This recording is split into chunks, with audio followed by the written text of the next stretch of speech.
Hello friends, welcome to trade market. I hope आप लोग बहुत अच्छे होंगे। बात लेते हैं निफ्टी की, मंडे सेशन की और आने वाले हफ्ते में क्या रहेगा, कैसे प्ले करना है, सबको समझेंगे, है ना। शुरुआत सबसे पहले कर ली जाए इस हफ्ते की। यस, डेफिनेटली इस हफ्ते में काफी उतार चढ़ाव देखने को मिले। और शुरुआत अगर करूं यूएस और ईरान के डेवलपमेंट की, तो फिलहाल कोई खास निष्कर्ष पे नहीं पहुंच पा रहे ये लोग, है ना। स्टेट ऑफ हॉर्मुज को अभी बंद रखा गया है, जिसके चलते क्रूड ऑयल के प्राइसेस में एक बड़ी तेजी देखने को मिली। 9200, मतलब एक तरह से बोलूं तो ऑलमोस्ट $100 के ऊपर चला गया था क्रूड ऑयल। हालांकि हफ्ते के आखिर तक आते आते क्रूड ऑयल में भी थोड़ी सी प्रॉफिट बुकिंग देखने को मिली है, बट इसके चलते निफ्टी में, है ना, एक अच्छा खासा ड्रैग भी देखने को मिला। पूरे ग्लोबल मार्केट में प्रेशर बना हुआ था।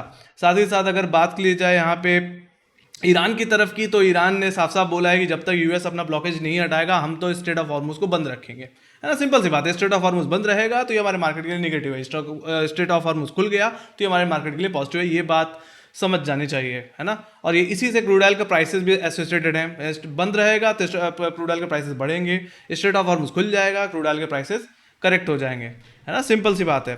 और कहीं ना कहीं और अगर ट्रिगर्स की बात की जाए, तो इस गिरावट को लीड किया है कहीं ना कहीं निफ्टी आईटी ने। कि फॉर रिजल्ट से बड़ी उम्मीद थी, लग रहा था कि आईटी स्टॉक कुछ तो डिफरेंट करेंगे इस बार, बट देखा जाए तो पिछले बार की तरह इस बार भी ठंडे रिजल्ट रहे टीसीएस। और कहीं ना कहीं विप्रो ने रिजल्ट ऑलरेडी इंडिकेट कर दिए थे कि खराब ही वीकर साइड पे ही देखने को मिल सकते हैं, बट लग रहा था कि कुछ इंडिविजुअल स्टॉक थोड़ा आउट ऑफ द बॉक्स करेंगे, बट ऐसा कुछ भी नहीं हुआ। एसएल टेक, इन्फोसिस के रिजल्ट खराब रहे। साथ ही साथ मिड कैप में अगर बात की जाए तो परसिस्टेंट भी ड्रैग करता हुआ दिखा। ओवरऑल फ्राइडे की ही सिर्फ बात कर ली जाए तो निफ्टी आईटी कहीं ना कहीं 5% से ज्यादा करेक्ट होता हुआ दिखा, जो कि सबसे बड़ा कहीं ना कहीं यहाँ पे ड्रैगर था।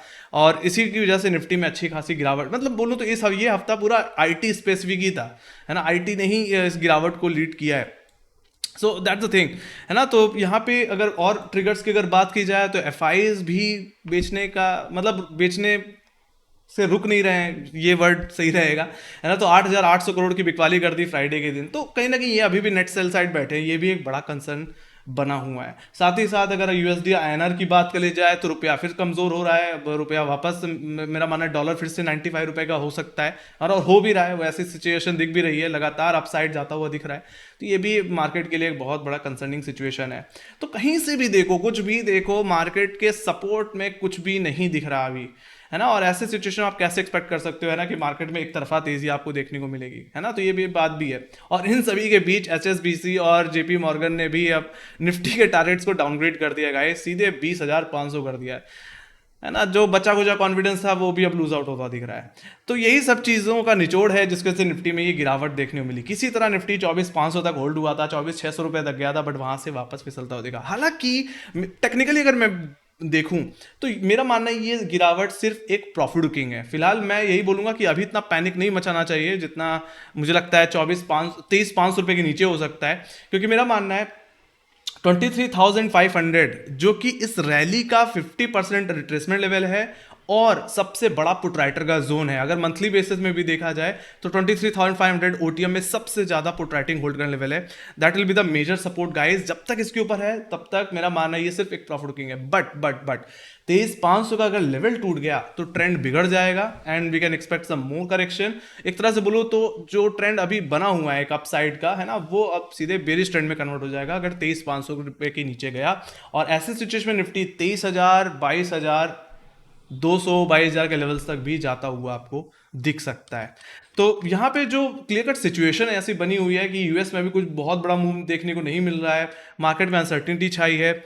और ऐसे सिचुएशन में मेरा मानना है मंडे के सेशन में हो सकता है हमें फिर से गैप डाउन देखने को मिले। तो मेरा मानना है यहाँ पे flat to gap down opening देखने को मिल सकती है। मेरी नजरें 23,800 के बाद 23,500 पे टिकी हुई हैं। ये बच गया तो मेरा मानना है वहां से वापस आपको रिकवरी देखने को मिलेगी। अदरवाइज ये टूटा तो मैंने आप लोगों को डाउन साइड के टारगेट्स तो बता ही दिए हैं। चलो अब सीधे बात करेंगे थोड़ा लेवल स्पेसिफिक, है ना, कि मंडे सेशन में हमें किन लेवल्स पे फोकस करना है। तो मेरा मानना है आपका जो सीधे सीधे जो नजर होगी मंडे सेशन में रेजिस्टेंस ऊपर की तरफ, वो होगी 24,000 पे। देखा जाए तो फ्राइडे सेशन में पुट राइटर ट्रैप हुए थे और 24,000 के लेवल्स पे हैवी कॉलेटिंग देखने को मिली थी। So that will be the level to watch. मेरा मानना है जो हमें फ्राइडे के दिन गिरावट देखने मिली, अगर उसमें कोई शॉर्ट कवरिंग आनी है तो 24,000 को होल्ड करना पड़ेगा। अगर ये सस्टेन हो 15 मिनट के लिए तो मेरा मानना है एक रिकवरी देखने को मिल सकती है। ये रिकवरी निफ्टी को ले जा सकती है इसके नेक्स्ट हर्डल पे, जो कि 24,200। That will act like R2, मतलब सेकंड रेजिस्टेंस।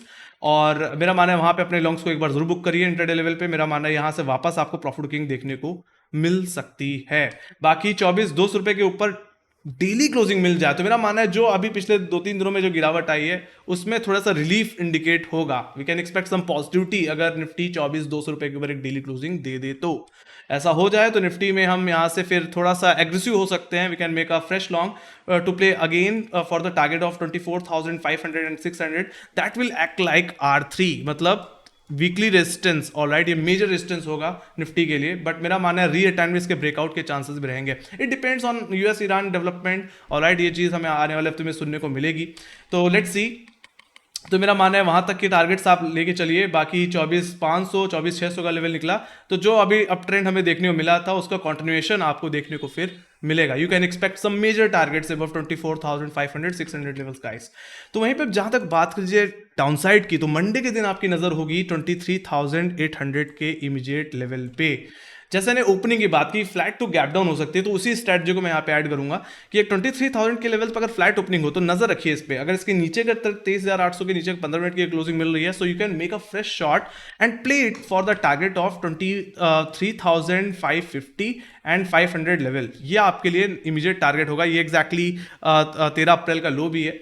ऑलराइट, एक मेजर पुटराइटर का जोन है, तो मेरा मानना है वहां तक के शॉर्ट्स प्ले हो सकते हैं और यहाँ से मेरा मानना है फिर शॉर्ट कवरिंग देखने को मिल सकती है। तो यहाँ पे अपने शॉर्ट्स को बुक करें और यहाँ से चाहें तो आप एक बार रिकवरी भी ट्राई कर सकते हैं अगर आप, है ना, थोड़ा एग्रेसिव प्ले करना पसंद करते हैं तो।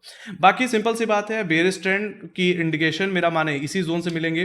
तो 23,500 460 के नीचे अगर एक डेली क्लोजिंग मिल जाए, ऑलराइट, तो मेरा मानना है यहाँ पे जो गिरावट है वो बढ़ सकती है, जो गैप था वो कवर अप हो सकता है। डाउन साइड लेवल्स ऑलरेडी बता दिए हैं, है ना। तो यहाँ पे हम एग्रेसिव शॉर्ट करके फिर चलेंगे, है ना, अगर निफ्टी 500 460 के नीचे अगर चला गया तो मैंने दोनों तरफ के लेवल्स बताए क्योंकि मार्केट में अनसर्टेनिटी है। तो आपको पता होना चाहिए कि अप साइड में हमारे लॉन्ग साइड की स्ट्रेटजी क्या होगी और शॉर्ट साइड में अगर मुझे प्ले करना है तो शॉर्ट साइड की स्ट्रेटजी क्या होगी। So everything I just covered. Alright, बाकी मेरा जो पर्सनल ओपिनियन यही है कि यहाँ पे व्यू सिचुएशन थोड़ी सी कमजोर लगती है क्योंकि आईटी के रिजल्ट भी खराब हैं जो कि मंडे सेशन में भी, है ना, रिएक्ट कर सकते हैं। तो ऐसे सिचुएशन में ऐसा मेरा मानना है कि निफ्टी की ये गिरावट इमीडिएट बेसिस पे अगर कहीं थम सकती है तो कहीं ना कहीं 23,500 550 भी थम सकती है और वहां से हो सकता है हमें वापस रिकवरी देखने को मिले, अदरवाइज टूटेगा तो मैंने बता ही दिया है। तो ये मेरा व्यू है। तो flat to gap down opening की उम्मीद मैं यहाँ पे लेके चल रहा हूँ, एक्सपेक्टेशन लेके चल रहा हूँ जिस तरह का सिनेरियो अभी बना हुआ है। ऑलराइट, बाकी अब बात कर लेते हैं आने वाले हफ्ते के डेवलपमेंट्स की। तो मेरा मानना है आने वाले हफ्ते में आपको अगेन कहीं ना कहीं यूएस ईरान की सिचुएशन पे नज़र रखनी है। हालांकि ट्रंप ने सीज फायर को एक्सटेंड कर दिया, बट उन्होंने साफ साफ बोला है कि अभी हम निगोशिएशन करने की कोई जल्दबाजी नहीं है, बट मार्केट अधिकतर इसी निगोशिएशन पे ही फोकस कर रहा है। अगर निगोशिएशन हो जाता है तो ये एक्सपेक्ट कर लेगा मार्केट कि हाँ अब सब कुछ ठीक हो गया, स्ट्रेट ऑफ हॉर्मुज को परमानेंटली खोल दिया जाएगा, है ना। इसी चीज़ के लिए बाजार इंतजार कर रहा है और मेरा मानना इसी पे मुझे लगता है मार्केट ज़्यादा रिएक्ट करेगा भी। ओके, इसी से रिलेटेड क्रूड ऑयल के प्राइसेस भी एसोसिएटेड हैं, तो इसको भी आपको फोकस में रखना पड़ेगा। डोमेस्टिकली हमें कहां पे फोकस करना है, तो सीधे सीधे Q4 रिजल्ट्स पे।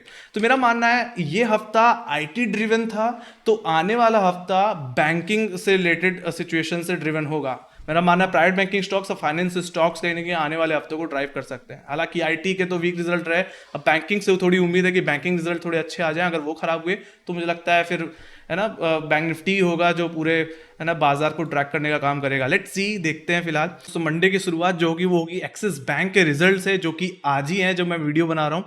तो एक्सिस बैंक रिजल्ट है, आईडीएफसी फर्स्ट बैंक रिजल्ट है, यूको बैंक, यहाँ तक कि आरएल बैंक, साथ ही साथ BFC बैंक, बट देखा तो मेन बोर्ड कहने की एक्सिस बैंक ही है ना, आरबीएल बैंक भी है। तो मेरा मानना है इसका रिएक्शन हम सीधे मंडे की ओपनिंग में देखेंगे। उसके बाद अगर सीधे बात की जाए मंडे को, तो मंडे को अल्ट्राटेक सीमेंट के हैं, कोल इंडिया के रिजल्ट है, वरुण बेवरेजेस का रिजल्ट है, again EU small finance bank, Bajaj housing finance उसके रिजल्ट। फिर आपके ट्यूसडे को मारुति के रिजल्ट हैं, इटर्नल, REC, और फिर बाद में हम वेडनेसडे में आ जाए तो वेडनेसडे में बजाज फाइनेंस के रिजल्ट हैं, Adani power, Indian bank, federal bank, yes. और फिर बाद में थर्सडे को अगर देख लिया जाए तो HUL के रिजल्ट हैं। हालांकि देखा जाए तो FMCG के रिजल्ट्स काफ़ी बेहतर आए हैं, तो मेरा मानना है HUL के रिजल्ट भी हो सकता है थोड़े कुछ डिफरेंट करते हुए दिखें पॉजिटिव साइड, लेट्स सी। बाकी अगेन फाइनेंस में देखा जाए तो बजाज फिनसर्व, चोला इन्वेस्टमेंट के रिजल्ट अलाइंड हैं, साथ ही साथ अडानी एंटरप्राइजेस, इंडस टावर के भी रिजल्ट देखने को मिल रहे हैं।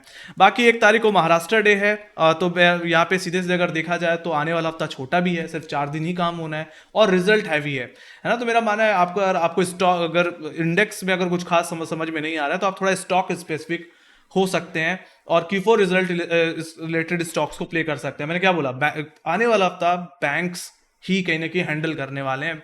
मेरा मानना है बैंकिंग स्टॉक्स ही कहीं ना कहीं मार्केट को ड्राइव करेंगे, तो इस पे मेरा मानना है फोकस होना चाहिए डोमेस्टिकली। तो यही थी मेरी एनालिसिस। अगर आपको पसंद आई हो तो yes, make sure like share subscribe जरूर देना।